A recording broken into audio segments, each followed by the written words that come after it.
अस्सलामुअलैकुम, मैं हूं इरफान समूर। दोस्तों, मेरे लाडले कायद मियां नवाज शरीफ साहब के साथ वो हो गया है जो किसी ने सोचा भी नहीं था। वो हो गया है जिसका डर था। दोस्तों, फॉर्म 45 इलेक्शन कमीशन ने जारी कर दिए हैं और फॉर्म 45 पर भी मेरे लाडले कायद मियां नवाज शरीफ साहब हार चुके हैं और पाकिस्तान तहरीक इंसाफ की यास्मीन राशिद साहिबा जो है वो जीत चुकी हैं। ये कैसे हुआ है? ये फॉर्म 45 के आंकड़े मेरे पास मौजूद हैं। अगर फॉर्म 45 में मेरे लाडले कायद हार रहे थे तो इलेक्शन कमीशन ने क्यों उनको जितवाया? क्या साजिश थी? क्या खेल खेला गया इसके पीछे? और मेरे लाडले कायद को किस तरह से रुसवा किया गया?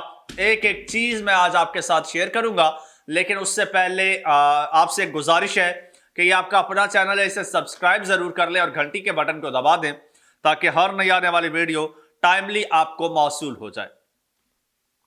दोस्तों, मेरे लाडले कायद ने 2 हलकों से इलेक्शन लड़ा है। एक हलका मानसहरा का था, NA-15, जिसमें मेरे लाडले कायद के मद्दे मुकाबिल थे पाकिस्तान तहरीक इंसाफ के गुश्तासब खान। तो वहां से मेरे लाडले कायद हार चुके हैं और उसके हवाले से मेरे लाडले कायद ने दरखास्त भी दी थी, और लेकिन फिर मेरे लाडले कायद हार गए और फाइनल रिजल्ट आ गया जिसमें मेरे लाडले कायद को जो है वो शिकस्त खुर्दा डिक्लेयर किया गया और PTI के गुश्तासब खान को जो है वो सीट दे दी गई। दूसरी जानिब लाहौर NA-130 से मेरे लाडले कायद नवाज शरीफ साहब, ये इनका होम ग्राउंड था। यहां पर पाकिस्तान तहरीक इंसाफ की कैद असीर रहनुमा, बुजुर्ग रहनुमा डॉक्टर यास्मीन राशिद साहिबा ने मेरे लाडले कायद को चैलेंज किया था। उन्होंने कहा था कि जहां से नवाज शरीफ साहब इलेक्शन लड़ेंगे, मैं उनके मुकाबले में वहां से इलेक्शन लड़ूंगी। नवाज शरीफ साहब लाहौर से NA-130 से इलेक्शन लड़े।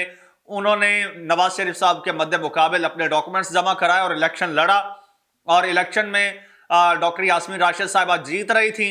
फिर अचानक एक करिश्मा हुआ और उस करिश्मे के बाद डॉक्टर यास्मीन राशिद साहिबा वो सीट हार गई, जिसका अभी इशू चल रहा था। और ऐसे में इलेक्शन कमीशन ने जनाब नतायज जारी कर दिए हैं। नतायज बड़े हैरान कुन है और उन नतायज ने मेरे लाडले कायद, यकीन कीजिए दोस्तों, मेरे लाडले कायद अगर सीट हार जाते तो शायद इतनी हजीमत, इतनी रुसवाई ना होती और मुझे इतना दुख ना होता, इतना अफसोस ना होता जितना इन नतायज के बाद हो रहा है। दोस्तों, ये नतायज इलेक्शन कमीशन ने टेम्पर किए हैं और इतने भोंडे और इतने अनाड़ी अंदाज में टेम्पर किए हैं। जिस तरह आप देखते हैं कि बचपन में जब आप स्कूल जाते हैं तो आपका पेपर अगर फेल हो जाता है तो आपकी जब मार्कशीट आती है तो घर वालों की डांट डपट से बचने के लिए आप उसमें टेम्परिंग करते हैं। तो जिस तरह से वो करते हैं ना, यकीन कीजिए उस तरह से टेम्परिंग की गई है। अब साफ टेम्परिंग नजर आ रही है। अब कैसे की है मैं जरा आपको बता देता हूं। ये जी NA-130 का ये हल्का है, उसके चंद पोलिंग स्टेशंस के ये फॉर्म 45 मेरे पास मौजूद है, बल्कि कंपैरिजन मौजूद है। आप सुनिएगा और हैरान होइएगा। ये जी एक हल्का और एक पोलिंग स्टेशन है जहां से मेरे लाडले कायद ने हासिल किए 291 वोट। तो ये क्या किया जनाब टेम्परिंग करने वालों ने, 291 के आगे 1 लगा दिया, वो 1291 हो गए।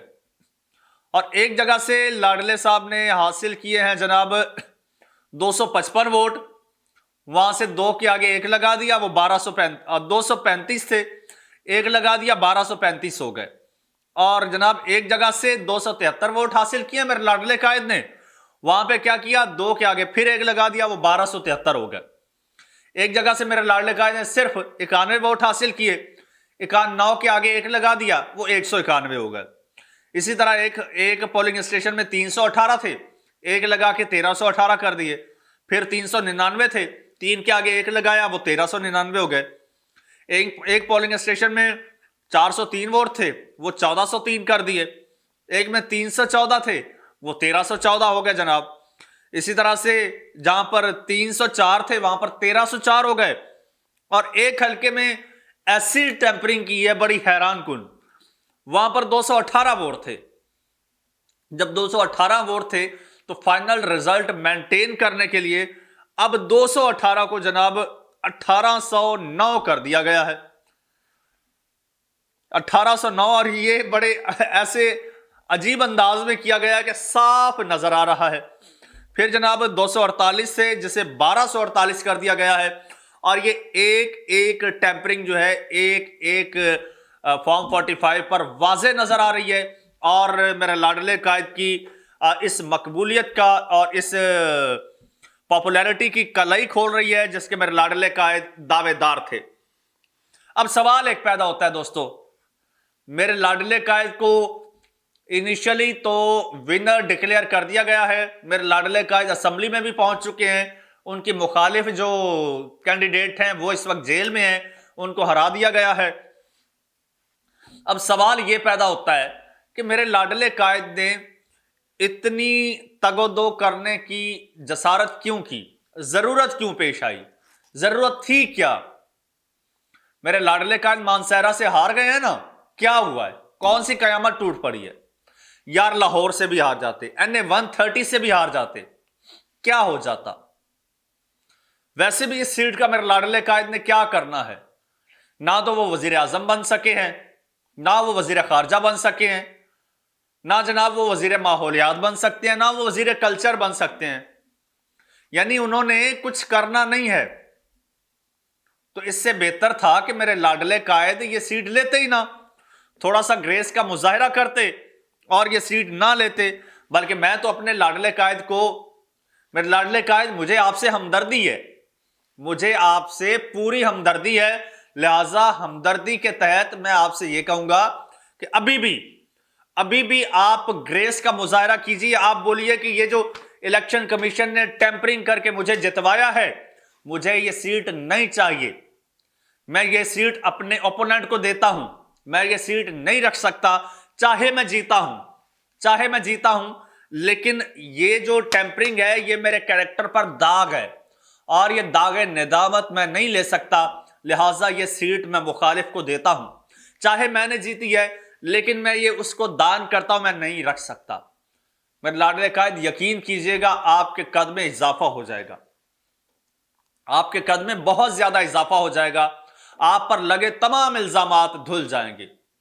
ये जो आपके दीगर लोग दर्जनों सीटें हथिया के बैठे हैं, 100 से ज्यादा सीटें हथिया के बैठे हैं, यकीन कीजिए ये सारी धुल जाएंगी, ये सारे दाग धुल जाएंगे और आपके कद में बड़ा इजाफा हो जाएगा। अगर आप यहां पर ग्रेस का मुजाहरा करते हैं और आप कहते हैं कि जनाब चूंकि मेरी मुखालिफ इस वक्त जेल में है, आपको तो बल्कि यह कहना चाहिए था कि भाई मैं इतना कदावर लीडर हूं, मैं इतना बड़ा लीडर हूं, मैं वर्ल्ड पॉपुलर लीडर हूं, मुझे यह जेब नहीं देता कि मेरा जो मुखालिफ है वो जेल में हो।